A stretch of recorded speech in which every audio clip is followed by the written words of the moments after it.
Hello everyone, welcome back to my channel. Today I'm going to show you how to make a classic red velvet cake that's incredibly soft, moist, and full of rich flavor. Paired with a smooth and creamy cream cheese frosting, this cake has the perfect balance of sweetness and slight tang. With its beautiful deep red color and velvety texture, this cake is perfect for birthdays, celebrations, or any special occasion. Let's get started. First, preheat your oven to 320 degrees Fahrenheit, which is 160 degrees Celsius. Then, grease two 7-inch round cake pans with butter, making sure to coat both the bottoms and sides. Line the bottoms with parchment paper for easy release.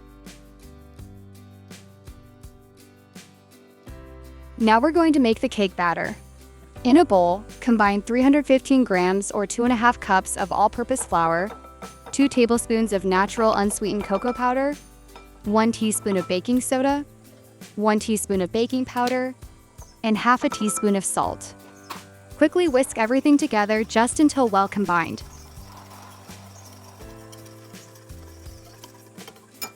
Now I'm going to sift the dry ingredients to make sure everything is evenly blended.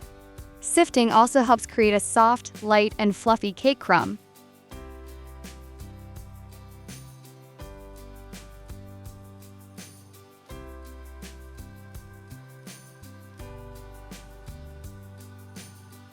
Oops, I forgot the salt earlier. Let me add it now.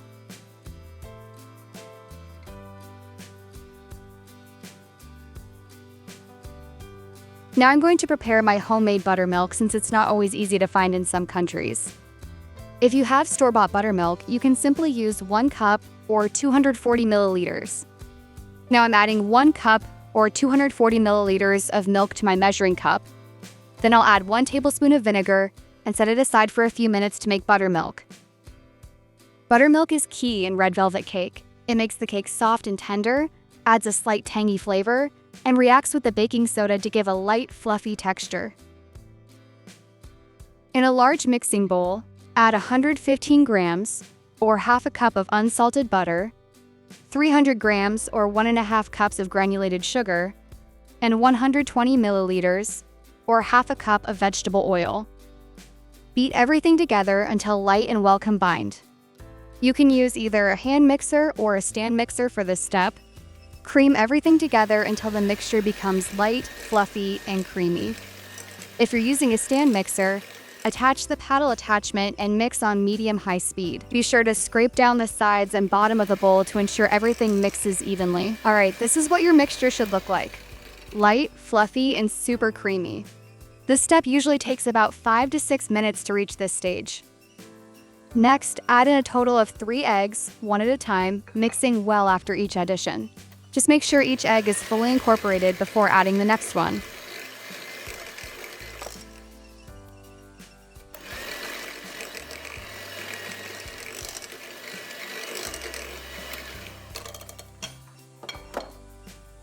Now add in half of the buttermilk and mix just until it's combined. This helps keep the batter smooth and maintains a nice, even texture.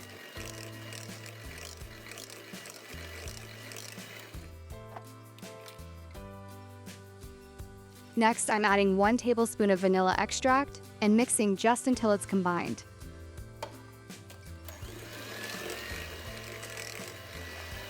Now add 1 to 2 tablespoons of red food coloring into the remaining buttermilk. I don't usually go heavy on food coloring, but for this recipe, it really matters. It's a special occasion cake, and we want that rich, vibrant color that really stands out. Of course, you can adjust the amount to your preference, or use a little less if you prefer a softer shade. Now add the dry ingredients to the wet ingredients in batches, alternating with the buttermilk. Mix gently until just combined. Do not overmix.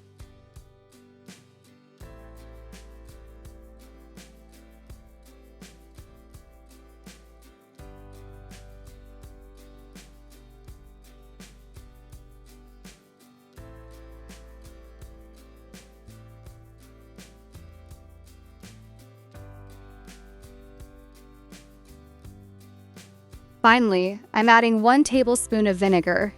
This helps activate the baking soda and gives the cake its soft, velvety texture.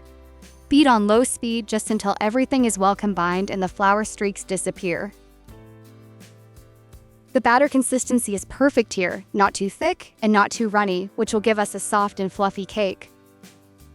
Make sure to scrape down the sides and bottom of the bowl so everything mixes evenly without any hidden flour pockets. My best tip for perfectly even cake layers is to use a digital kitchen scale. Start by zeroing out your cake pans, then divide the batter evenly between each pan. Gently tap the pans on the counter a few times to release any trapped air bubbles. Bake in a preheated oven at 320 degrees Fahrenheit for about 40 minutes, or until a toothpick inserted into the center comes out clean. Once the cake layers come out of the oven, allow them to cool in the pans for about 10 minutes. Carefully run a thin knife or offset spatula around the edges to release the cakes from the pans. Carefully flip your cakes onto a cooling rack and peel away the parchment paper. Give them about 20 minutes to settle, then wrap them up while they're still warm. Chilling them at this stage is the secret trick to keeping your cake perfectly moist. Look at that gorgeous color and velvety texture. This cake already looks amazing.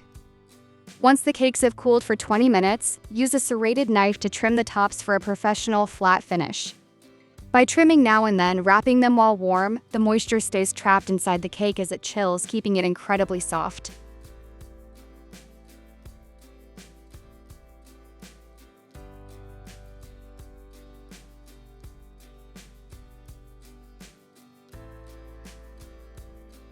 Don't let those trimmings go to waste. Simply grate them into delicate crumbs, which we'll use later to add a professional touch to our cake decoration. Next, I'm preparing my go-to cream cheese frosting. Simple, creamy, and absolutely delicious. We'll incorporate the cream cheese into a buttercream base to ensure the texture is perfectly stable for decorating. Into a large mixing bowl, add 200 grams, or about 3/4 cup, plus 2 tablespoons of softened unsalted butter. Beat the butter for about 2 to 3 minutes until it becomes smooth, creamy, and lighter in color. While beating the butter, make sure to scrape down the sides of the bowl occasionally to ensure everything blends evenly and becomes smooth and creamy. Next, gradually add 600 grams, or about 5 cups of confectioner's sugar. Mix on low speed at first so the sugar doesn't fly everywhere. Then, increase the speed and beat until the buttercream becomes light and fluffy.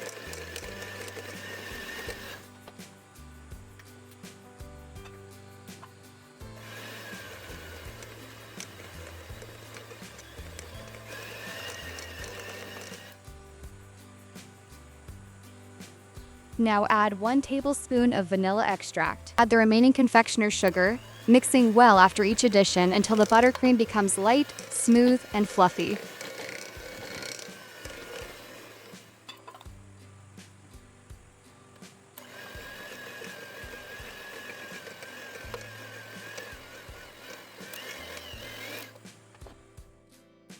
Now add 300 grams, or about 1 1/4 cups of cold cream cheese in 2 batches, mixing well after each addition until smooth and fully incorporated.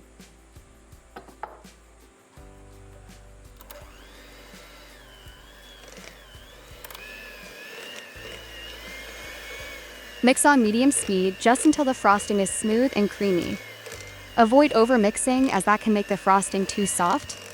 If you're using a stand mixer, you may need to increase the speed slightly at the end to get everything perfectly smooth and silky.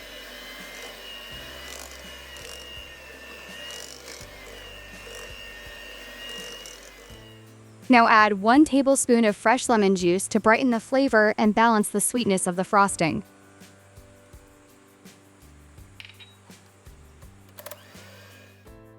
Beat everything together just until smooth, creamy, and well combined. Be careful not to overmix once the cream cheese is added because we want the frosting to stay thick and stable. This frosting is silky, tangy, perfectly balanced in sweetness, and absolutely delicious with cakes like red velvet, lemon, carrot, or berry cakes. And that's it. Our cream cheese frosting is all done and ready to use. Smooth, creamy, and perfectly balanced with just the right amount of sweetness and tang. First, I'm adding a small dollop of cream cheese frosting onto the cake board to help anchor the cake in place. Then, carefully placing the first cake layer on top. I've let the cakes come to room temperature, and now they're soft and ready for frosting. Spread an even layer of cream cheese frosting over the first layer.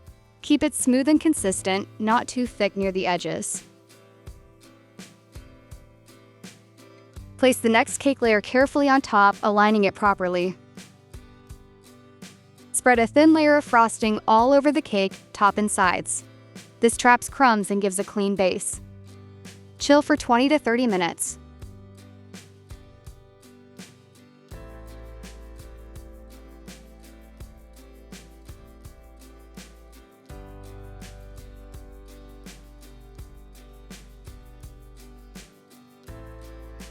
After chilling for about 20 minutes, I'm applying the second layer of cream cheese frosting with an offset spatula.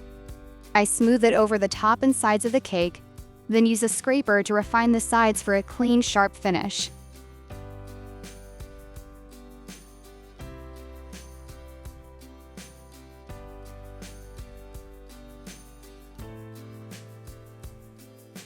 Now I'm decorating the cake with soft cake crumbs, carefully pressing them onto the sides for an elegant bakery-style finish.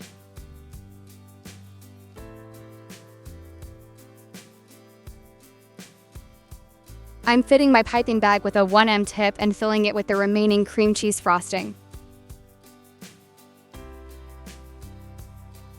Now I'm piping elegant swirls around the edges of the cake, using even pressure to create a clean and beautiful border.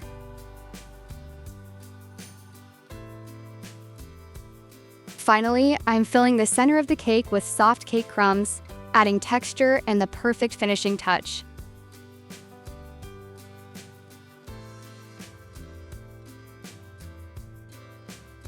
Before slicing into this cake, I like to chill it for about 30 minutes. It helps the frosting set up slightly and gives you much cleaner, neater slices.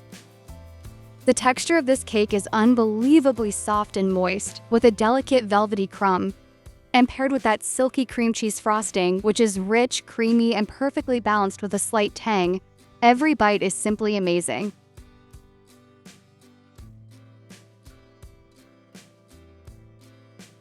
Wow, just look at that slice. The layers are so soft and moist, and that creamy cream cheese frosting in between makes it absolutely irresistible. This is the kind of cake that melts in your mouth.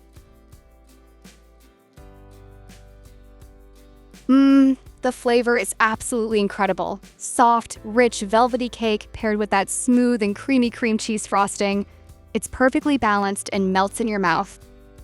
If you enjoyed today's recipe, don't forget to like, subscribe, and turn on the notification bell so you never miss a new video. Thank you so much for watching, and I'll see you in the next one.